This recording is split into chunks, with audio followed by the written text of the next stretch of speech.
يسألونك عن الساعة أيان مرساها فيما أنت من ذكراها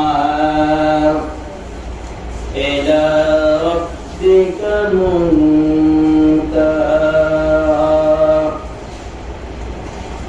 إنما أنت منذر من يخشاها كأنهم يوم يرونها لم يلبثوا إلا عشية أو ضحاها.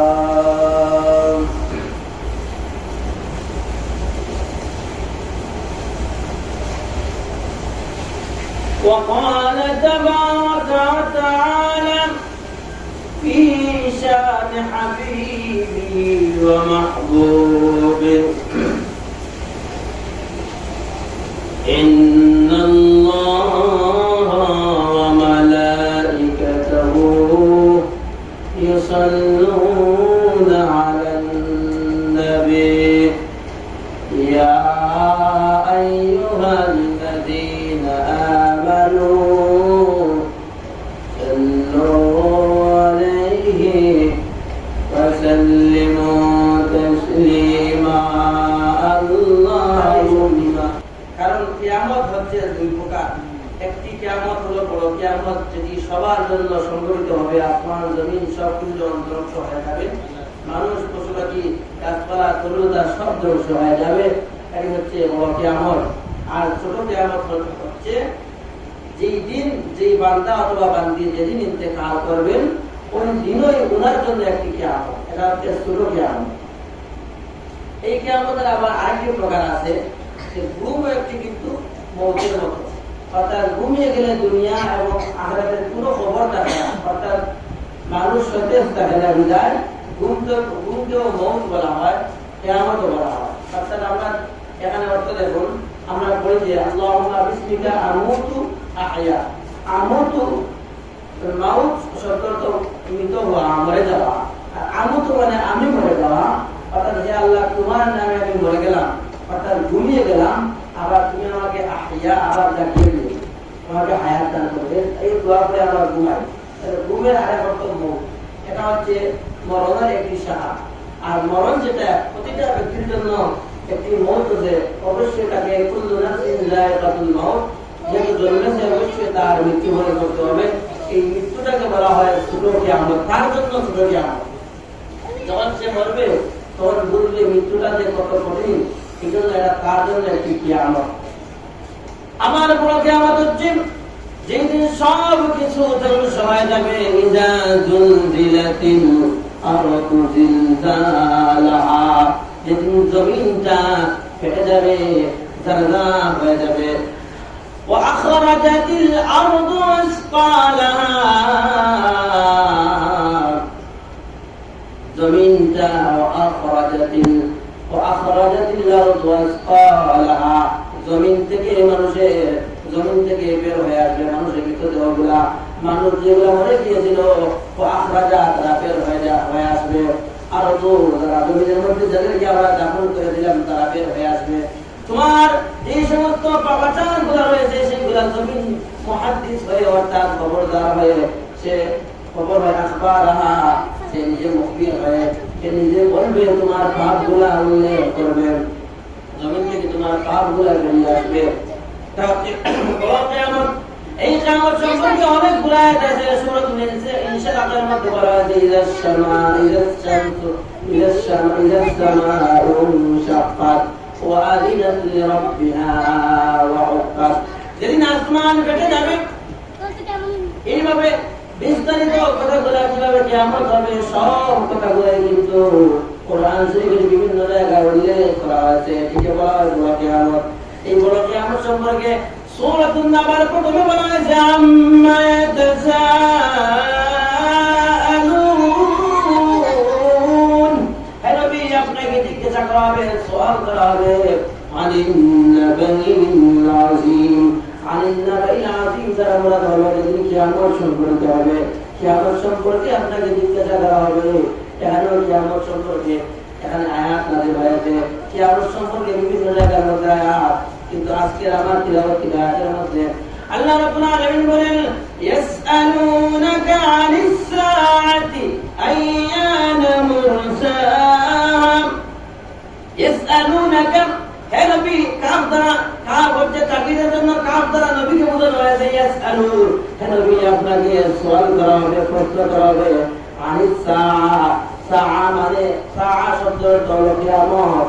হে নবী আপনাকে জিজ্ঞাসা করা হবে কিয়ামত সম্পর্কে, কিয়ামত কোন দিন সংঘটিত হবে। এটা জিজ্ঞাসা করবে অবশ্যই কাফেররা, কারণ কিয়ামত সম্পর্কে সবাই কিছু না কিছু মতভেদ রয়েছে, তারা কিয়ামত হবে বলে তারা বিশ্বাস করে, এই জন্য তারা আপনাকে জিজ্ঞাসা করবে কিয়ামত কোন দিন সংঘটিত হবে। বুখারী শরীফের সর্বপ্রথম হাদিস যেটা ইন্নামাল আমালু বিন্নিয়াত, এবং মিশকাত শরীফের মধ্যে প্রথম যেটা হাদিসে জিবরাইল একটি হাদিস নিয়ে আসা হয়েছে, এটাকে আবার বুখারী শরীফের প্রথম ইন্নামাল আমালু বিন্নিয়াত হাদিসে জিবরাইল প্রথম ইন্নামাল আমালু বিন্নিয়াতের সাথে হাদিসটা রয়েছে, এটাকে বলা হয় হাদিসে জিবরাইল।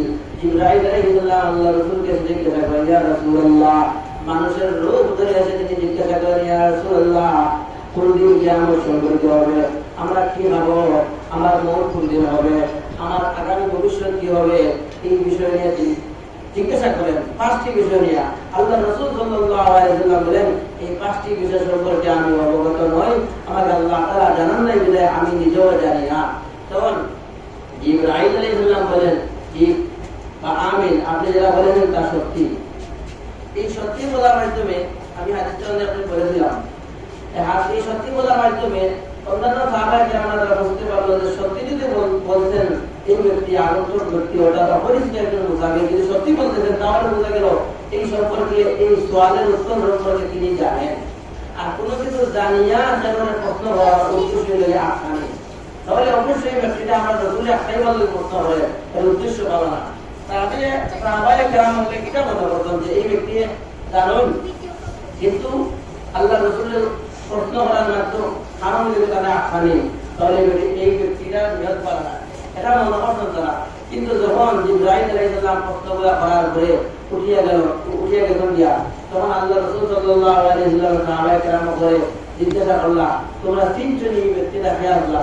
তখন সাহাবায়ে কেরাম বলেন, না তিনজন না, এই মিলে হযরত ইব্রাহিম আলাইহিস সালাম, তাই আজকে তোমাদের শিক্ষা দেওয়ার লগিয়া সরাসরি আমার কাছে একজন অর্থাৎ তাই প্রশ্ন করতেন, এই প্রশ্নগুলোর উত্তর আমি দেওয়ার মাধ্যমে কান শিকার উদ্দেশ্য না, তাই তেমনি তো আল্লাহ কাছে জানাইতেন, কিন্তু উদ্দেশ্য হলো তোমাদের জিজ্ঞাসা যে বিষয় সম্পর্কে, প্রশ্ন সম্পর্কে তুমি সাহস করে আমার জিজ্ঞাসা প্রশ্ন করতে পারবা।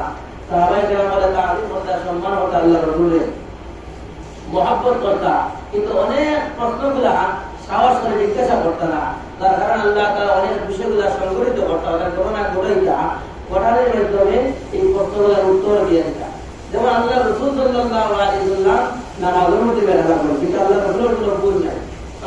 আল্লাহ রাসূল যদি বেড়া না খাইতা, সৈয়দা না দিতা, তাহলে আমরা কিনা শিক্ষা পাবো, আমরা কিনা বেড়া মানতে পারবো না। যদি সব বিষয়গুলো আমরা রাসূলের মাধ্যমে কিনা নামাজ পড়তে দেবো, কিনা কিনা ওদের সব পাইছি। সল্লু কামা রাআইতুমুনি উসাল্লি, নামাজ পড়ো তাহলে রাসূলের মতো।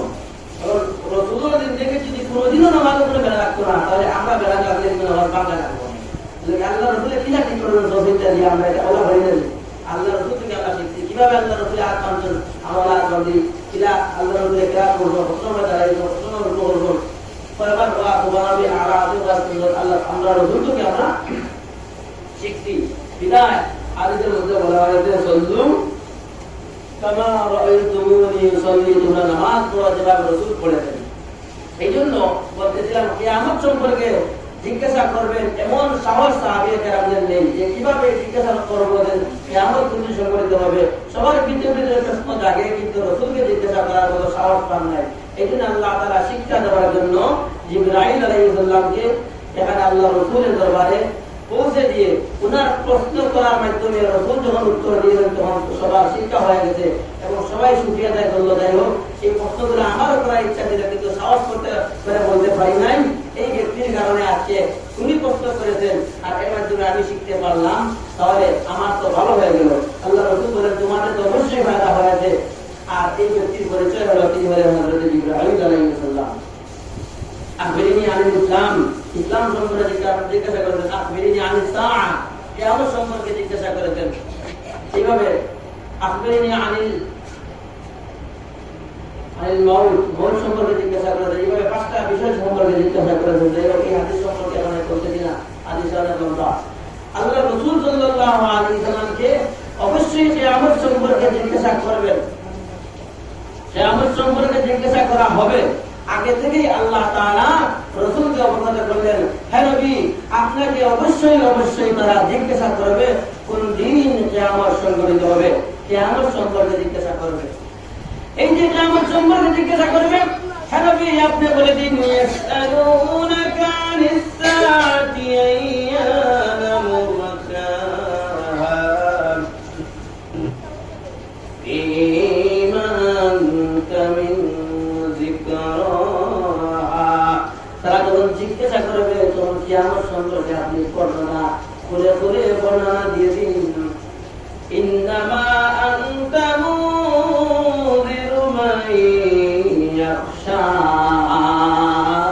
তাদেরকে বলো যে কিয়ামত এভাবে সংঘটিত হতে পারে, তবে কিয়ামতের আসল খবর সম্পর্কে আমি অবগত নই। এই কিয়ামত কোন দিন সংঘটিত হবে এই সম্পর্কে মহান আল্লাহ রাব্বুল আলামিন তোমাদের পালনকর্তা অবগত আছেন। তার কাছে তোমরা জিজ্ঞাসা করতে পারো, তার দিকে রুজু হও, তিনি সবচেয়ে ভালো জানেন। এই কাফেরদেরকে আর মুনাফিকদেরকে আপনি তাদেরকে উত্তর দিয়ে দিন যে কিয়ামত আল্লাহ তাআলাই ভালো জানেন এবং কিয়ামত এভাবে সংঘটিত হতে পারে। কিয়ামতের আলামত সম্পর্কে তাদেরকে আপনি অবগত করে দিন। আলামত বর্ণনা করা হয় না, কিন্তু কোন দিন হবে এর কোনো ডেট তারিখ দেওয়া হয় না। এই না দেওয়ার একটা কারণ আছে।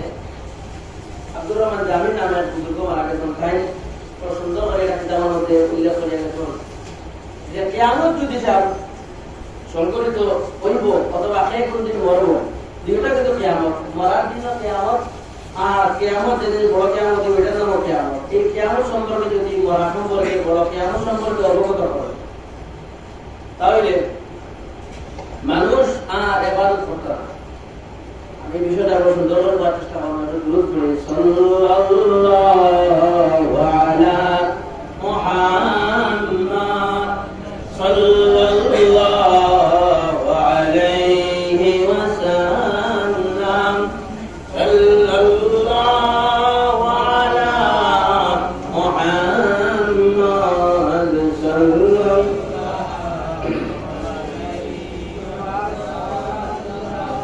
আরসুকা কাবা মদিনা আরসুকা কাবা মদিনা কাবা কাবা মদিনা জান্নাতুল মাওয়া মদিনা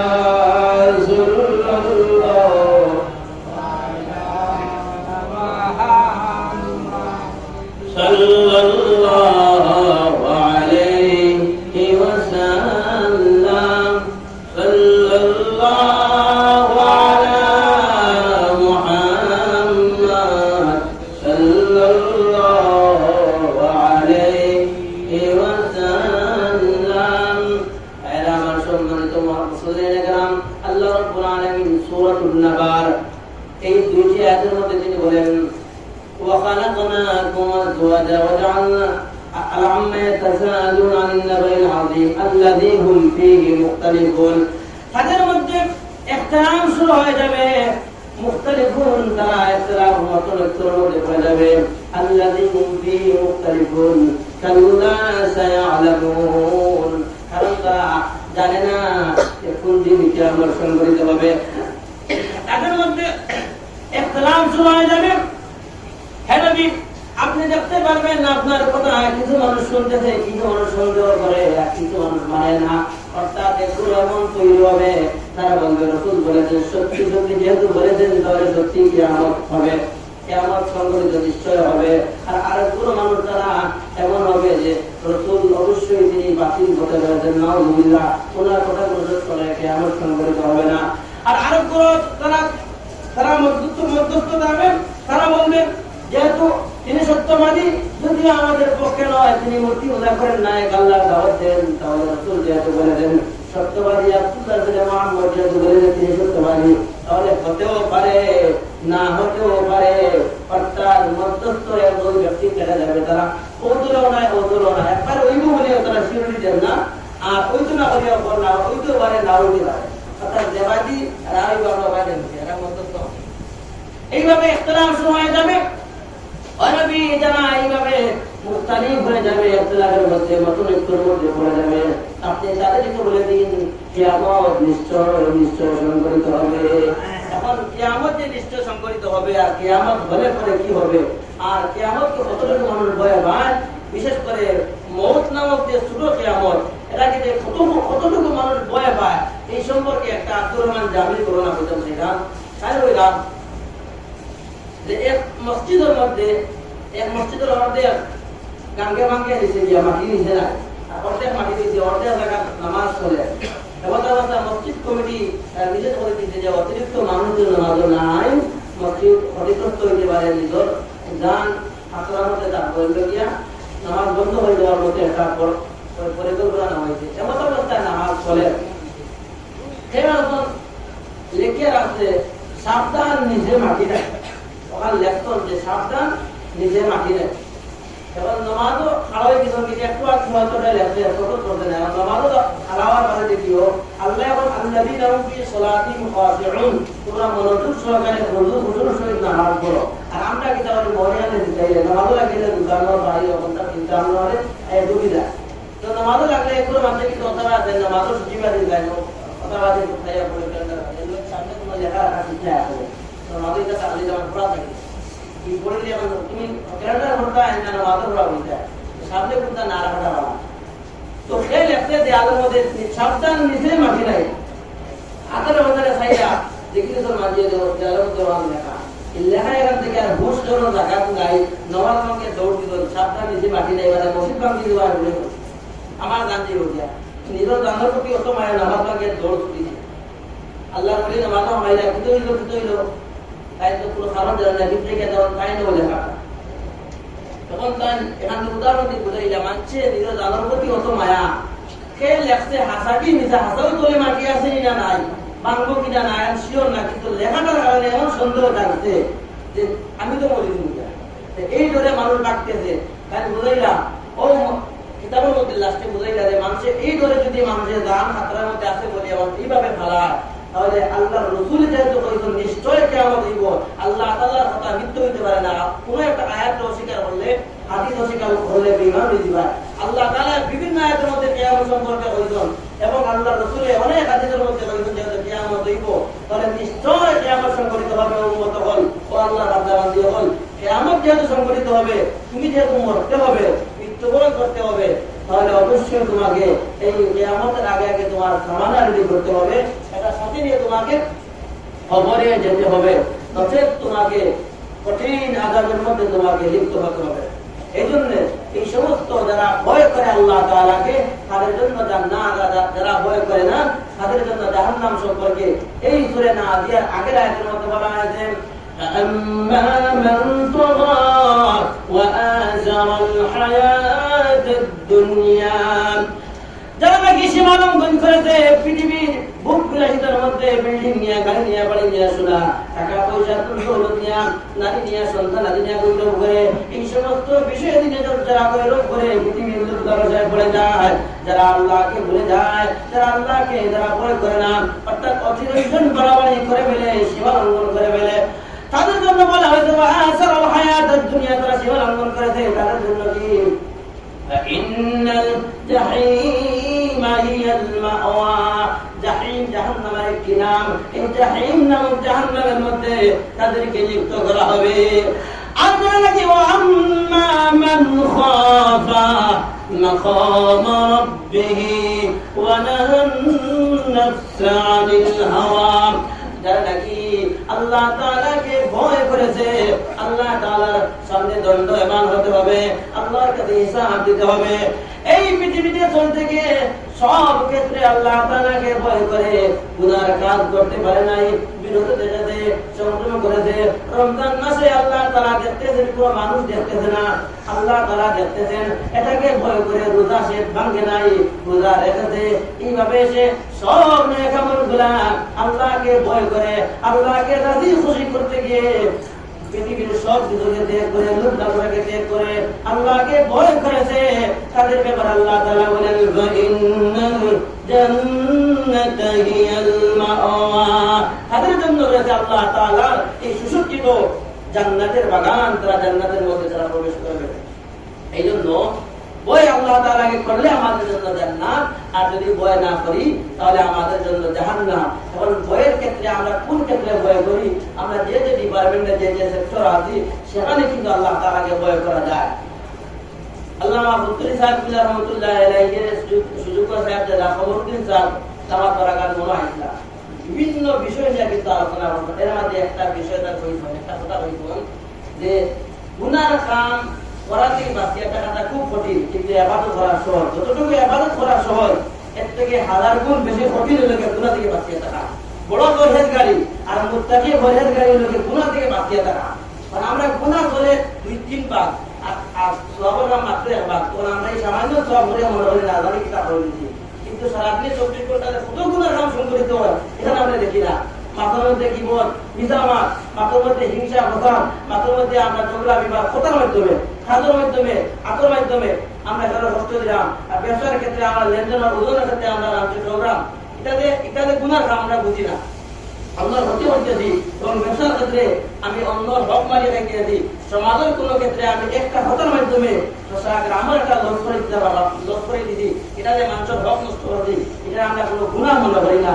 এই সব সেক্টর, আমি যে সেক্টরে আছি, সরকারি ডিপার্টমেন্ট হোক, বেসরকারি হোক, ইমামতি হোক, মসজিদ হোক, মাদ্রাসা হোক, আর আমার যে কোনো কৃষির ক্ষেত্রে হোক, অন্য আমার পরিশ্রম করে তারা পরিশ্রম দিতে গিয়ে, মজুরি দিতে গিয়ে তারা উপযুক্ত তারা মজুরি দেওয়া, এটাও কিন্তু একটা ইবাদত, গুনাহ থেকে বাঁচিয়ে থাকা। তারা উপযুক্ত মজুরি না দিতে পারলে আমি গুনাহগার হইবা। এই জন্য সব ক্ষেত্রে আমরা যে সেক্টর আছি ওই সেক্টর তাকিয়া আল্লাহর ভয় করার নাম করে যাই, বুঝাই দেনি আল্লাহ তাআলা আমরা পরহেজগারি ইয়া কবর দেওয়ার তৌফিক দান করলাম। কারণ অবশ্যই যেহেতু আমরা করতে হবে, আমাদের সৃষ্টি হয়েছে মাটি থেকে, আবার আমরা এই মাটির মধ্যে দাফন আমাদেরকে করা হবে, আবার আমরা এই কবর থেকে আমরা আমাদেরকে জীবিত হতে হবে। অনেক আয়াতগুলো আছে, সব বলার সময় আল্লাহ তাআলা বলেন মিনহা খলাকনাকুম ওয়া ফিহা নুঈদুকুম ওয়া মিনহা নুখরিজুকুম তারাতান উখরা। মিনহা খলাকনাকুম, তোমাদেরকে আমি বানাইছি, মিনহা খলাকনাকুম ওয়া ফিহা নুঈদুকুম ওয়া মিনহা নুখরিজুকুম তারাতান উখরা। এই মাটি থেকে তোমাদেরকে বানাইলাম। এই বিষয় নিয়ে আরেকটা আয়াতে কাইফা তাকফুরুনা বিল্লাহি ওয়া কুনতুম আমওয়াতান ফাআহইয়াকুম সুম্মা ইউমীতুকুম সুম্মা ইউহয়ীকুম সুম্মা ইলাইহি তুরজাউন। তোমাদের জন্য আছে, তোমাদেরকে বানানোর উপকরণ হলো মাটির নির্যাস। আমরা সরাসরি মাটি বলে থাকি, আসলে মাটি সরাসরি না, মাটির নির্যাস থেকে এখানে ব্যাখ্যা গেলে হাল আতা আলাল ইনসানি হিনুম মিনাদ দাহরি লাম ইয়াকুন শাইআন মাযকুরা ইন্না খালাকনাল ইনসানা মিন নুতফাহ। নুতফা শব্দের অর্থ হলো নাপাক পানি। তাহলে নাপাক পানি কোথা থেকে তৈরি হয়? মা এবং বাবা যখন খাবার খান, টমেটো, আলু, বিভিন্ন সবজিগুলা, মাছ, মাংস যখন তারা খায়, এগুলা মাটি থেকে বলে, এগুলা খাওয়ার মাধ্যমে এগুলা নিজের শরীরের মধ্যে ভিটামিন হিসেবে যায়, এর থেকে তৈরি হয় শুক্রাণু এবং ডিম্বাণু। মা এবং বাবা দুটা মিলিত হওয়ার পরে এখান থেকে নাপাক পানির মাধ্যমে মানুষকে সৃষ্টি করা হয়। যেহেতু এই জন্য বলা হয় যে মানুষকে মাটির নির্যাস থেকে সৃষ্টি করা হয়েছে। আমরা একটা বদল হিসাবে সরাসরি বলি আমরা মাটি মানুষ, কিন্তু আসলে মাটির নির্যাস থেকে মানুষকে বানানো হয়েছে। ও মানুষ, তোমার কেন এত কম্পনি, তোমার কেন এত পার, তোমার কেন এত অহংকার? তুমি তো আসলে একটা নাপাক পানি থেকে সৃষ্টি। তুমি তোমার দিকে লক্ষ্য করো, কিসে কি নিয়ে তুমি গর্ব করো? তুমি তো নাপাক পানি থেকে সৃষ্টি হয়েছ। তোমার পেটের মধ্যে রয়েছে বছর নাকের ভিতরে রয়েছে ময়লা, তুমি এত নাপাক নিয়ে চলাফেরা করো কেন? তুমি তখন ভুল করো। আসলে আমরা সব অবস্থায় দুর্বল। একটা অন্যকে ব্যাংক দৌড়ায়, একটা সাপ দৌড়ায়, তোমার সবাইকে দৌড় দিব। আমরা এত দুর্বল জাতি, কিন্তু আমরা এত সবল ভাবে চলাফেরা করি, যেমন লাগে আমরা কোনোদিন মরতাম না, এই মাটির নিচে যেতাম না। এই মাটি আমাদেরকে বলে ওয়ালা তামশি ফিল আরদি মারহা ইন্নাকা লান তাগরিকাল আরদা ওয়া লান তাবলিগাল জিবালা তুলা। ও মানুষ, তোমরা আমি মাটির উপরে জম্ব করে চলাফেরা করিও না, মূর্খাইও না। কি একটা মানা হলো আমি মাটির উপরে তোমরা গুনার কাজ করিও না, মাটির উপরে ডিজে গানের ড্যান্স দিও না, মাটির উপরে তোমরা এখানে যাত্রা গানের ড্যান্স দিও না, জম্ব করে চলিও না। জম্ব করে অর্থ হলো মাটির উপরে অনেক এত ভুল করে মাটির মধ্যে লাফ মারিয়া দেয়, এটা করে না, এটা করিও না। এবং মাটির উপরে তুমি যে গুনাহ করবাই, যে কাজটা করবাই, আমি মাটি দেখতে দিয়ে বললে ইজা যুলজিলাতিল আরদু জিলজালাহা ওয়া আখরাজাতিল আরদু আসফালাহা। আর আয়াতের মধ্যে এইভাবে বলা হয়েছে মাটির থেকে তোমার খবরগুলা বের হয়ে আসবে। কি করেছে তুমি? মাটি সাক্ষী দিবে। কিয়ামতের দিন মাটি হয়ে যাবে, জমিন হয়ে যাবে মুহাদ্দিস। হাদাসানা ইউহাদ্দিসু ওয়া হুয়া মুহাদ্দিসুন। মাটি মুহাদ্দিস হয়ে যাবে, অর্থাৎ সে বর্ণনা করে তার মুহাদ্দিস হয়, যে বর্ণনা করে বিস্তারিত হয় তার মুহাদ্দিস হয়। মাটি খবর দিবে, মাটি তোমার গুনাহগুলা বের করে দিয়ে আসবে। এজন্য মাটি বলতেছে ওয়ালা তামশি ফিল আরদি মারহা। আল্লাহ তাআলা মাটির পক্ষ থেকে জবাব দিয়ে বলেন তোমরা মাটির উপরে দম্ভ করে চলাফেরা করিও না। এখন আমরা এই সব গুনাহ হাত থেকে বিরত থাকিয়া আমরা এই আখিরাতের সঞ্চয়গুলা, রসদগুলা সঞ্চয় করিয়া আমরা এইগুলা পুঁজি বানাইয়া কবরে দেওয়ার যদি আমরা চেষ্টা করতাম, আল্লাহ যেন আমরা তৌফিক দান করেন। যেভাবে আমরা রমজানে ইবাদত করছি ওভাবে আজকে আমরা রমজানের প্রথম জুমা, এই জুমা থেকে নিয়ে আমরা 5 ওয়াক্ত নামাজ সহ, প্রতি জুমা সহ, মৌসুমী ইবাদত সহ আগামী রমজান পর্যন্ত আল্লাহ হায়াত দিতা এবং আবারও আমরা বেশি ইবাদত করতাম। আল্লাহ যেন তৌফিক দান করেন। ওয়া আখিরু দাওয়ানা আলহামদুলিল্লাহি রাব্বিল আলামিন।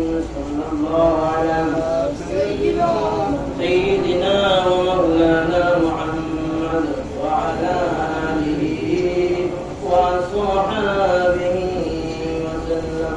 সাল্লাল্লাহু আলা সাইয়্যিদিনা ওয়া মাওলানা মুহাম্মদ ওয়া আলা আলিহি ওয়া সাহবিহি ওয়া সাল্লাম। আস্তাগফিরুল্লাহ ইন্নাল্লাহা গফুরুর রাহিম। আস্তাগফিরুল্লাহ আল্লাযী লা ইলাহা ইল্লা হুয়াল হাইয়ুল কাইয়্যুম ওয়া আতুবু ইলাইহি ওয়া লা হাওলা ওয়া লা কুওয়াতা ইল্লা বিল্লাহি। আশুকে ভাষণ কেরাচ্ছে তালাই বাওয়া জান আর ওর বাদে মামুনে ভাষণ কেরাচ্ছে আশুক ভাই ভাষণ এর দিন করে বাওয়া বা মামুন ভাই ইনশাআল্লাহ আর নুহাইল যে ভাষণ কেরাচ্ছে এই লোকা তার ভাষণ এর দিন করে যাইতে পারে পুরো সবে দোয়া হবে আলহামদুলিল্লাহ। আলহামদুলিল্লাহি রাব্বিল আলামিন। الصلاة والسلام على سيد المرسلين وعلى آله وأصحابه أجمعين. ربنا ظلمنا أنفسنا وإن لم تغفر لنا وترحمنا لنكونن من الخاسرين. ألا يا أرحم الراحمين مولا ألا أولا تورد لكتب بما شكر ألا পবিত্র রমজান পর্যন্ত হায়াত দিত, রমজানের পরে আরেকটা আল্লাহ বছর আমার বাবার তৌফিক দান করলো, তোমার নামাজের উদ্দেশ্যে আসার তৌফিক দান করলো। আল্লাহ রব্বুল আলামিন মওলা আমরা ছোটখাটো সব নেক আমলগুলোর ওসিলা করি আল্লাহ আমার বিচরণ জিন্দেগি সমস্ত গুনাহ খাতা মাফ ফরমাও। আল্লাহ ইয়া আরহামার রাহিমিন মওলা আমার আগামী জিন্দেগির ভুল নসিব ফরমাও। আল্লাহ ইয়া আরহামার রাহিমিন মওলা জান সালাহ করলাম আল্লাহ রব্বুল আলামিন মওলা আমরা আমল করার তৌফিক দান ফরমাও। সব গুনাহ থেকে বাঁচিয়ে দেওয়ার তৌফিক দান ফরমাও।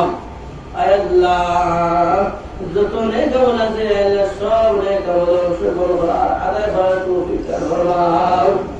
আল্লাহ ইয়া আরহামার রাহিমিন মওলা কুলার কুদার কুল আলামিন মওলা আমরা দুনিয়ার মধ্যে রব্বুল আলামিন তওবা করিয়া মাফি মাগিয়া ফলাইয়া নেকি বুঝা কবর নিয়ে যাওয়ার তৌফিক দান ফরমাও। রব্বুল আলামিন মওলা আমরা নেক আমল রসুল করিয়া আমার কবর বাসি মারওয়ার কবর মধ্যে তার সওয়াব জন্য পৌঁছায় দেন। রব্বুল আলামিন আল্লাহ আশ্রয়া তোমার বান্দা শুনিয়ে যাবে 500 টাকা, মামুন ভাই 500 টাকা, তাই নূরটা যাবে 500 টাকা দোয়া করুন। আল্লাহ তোমার বান্দা ওর সুধারে কবুল মঞ্জুর ফরমাও। আল্লাহ উসিলা করিয়ে মোলা দেন জানো। আল্লাহ মা বাবা দাদা দাদি জানালের খানদানোর হরি খানদানোর যত মূর্তিকার হল সমস্ত মূর্তিকার হয়ে মাফ করে দাও। আর জিন্দেগান হয়ে নেক হায়াত দান ফরমাও। জিন্দা মা বাবা ওলা নেক হায়াত দান ফরমাও। আল্লাহ প্রবাসী ওলা সালামত ফরমাও। আল্লাহ তাআলা রুজির মধ্যে খয়র বরকত দান ফরমাও। সলতের মধ্যে খয়র বরকত দান ফরমাও। আসমান জমিনের সব ধরনের বালা মুসিবত থেকে হেফাজত ফরমাও। আল্লাহ আমরা সবাই রব্বুল আলামিন মওলা তুমি তোমার রহম দিয়ে রব্বুল আলামিন তুমি সুমতে আমরা সালাও সব প্রশ্ন থেকে বাঁচিয়ে থাকার তৌফিক দান ফরমাও। নবীজি যত বারে সেই দোনায় আল্লাহ আমরা চাইলাম আমরা দান ফরমাও। যত বলে থেকে ফানা মাঙ্গিলাম ফানা মাঙ্গিলাম আমরা ফানা দান ফরমাও। নবীজি তুবাইলাম আমরা দুআ কবুল মঞ্জুর ফরমাও। وسلام على المرسلين والحمد لله رب العالمين. واجعل آخر كلامنا عند الموت لا إله إلا الله محمد رسول